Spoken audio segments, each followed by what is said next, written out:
In this video, I'm going to show you what I consider to be the most efficient, reliable way to lock in the best trades in Minecraft Bedrock. Also, shout out to Nathan Rodriguez, who thought the last video about reliable villager pods was going to be about getting good enchantments from librarians. As promised, let's get into it. Villagers can be a super helpful aspect of your world as long as you know how to make them work for you. A common phrase used in the community is rolling the trades. This is the act of setting and breaking the intended job block over and over until they are showing you the best initial trade.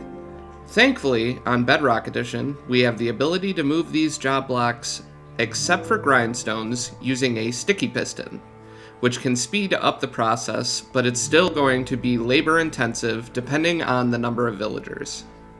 Once you've got an unemployed villager, you'll want to make sure you have no job blocks within 25 blocks of them. The Wiki states they will try and find a job block within 16 blocks, but I suggest 25 just for safety.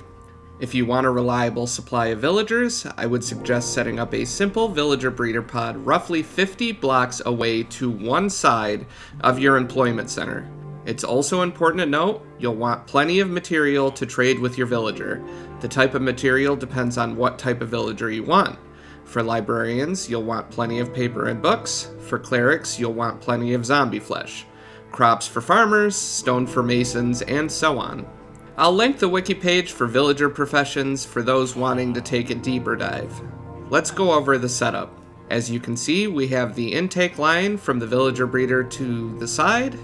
Here we have the villager holding area. This will be where we roll the trades until we get the desired outcome. As you can see, the cart line runs off in this direction and around the corner. And over on this side, we've got a very hungry zombie just itching to meet our villager friend. Because librarians can be the biggest hassle, I'll be using them as a test subject. So we've got plenty of paper here to trade, and I've got the lectern set up. The villager should easily link to the job block. Now we take a look and see what their first trade is. Ideally, we want them to give us mending, as mending tends to be pretty sought after. If they aren't selling it as their first trade, we'll take this lever here and move the job block. When you move or break the job block, the villager will unlink and relink to it, causing their trades to refresh. It's important not to trade with a villager until they have your ideal item, because once you begin trading, it will lock their profession and trades. So be very choosy in this initial step. Now that the villager has been locked into the trade we want, we'll send him around the corner to meet Mr. Chomper.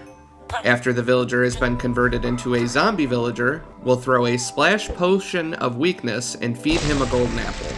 And now the waiting game begins again for them to transform back into a regular villager. You can also speed up this curing time by surrounding them with iron bars. And there you have it. Once you see the sparkles, just double check the trades have been lowered and are still locked in. Then we hit this button here, and off he'll go in the opposite direction to his forever home. I know this video was a bit more in-depth and informative. I hope folks find this information helpful. Villagers can be a huge pain, but with a little prep and planning, they can be a huge benefit. If there's anything else you'd like to see me yap about, please comment below. Consider throwing a like to your local witch if you want. No pressure though. And as always, I hope everyone has a wonderful day and a beautiful tomorrow. Later, folks.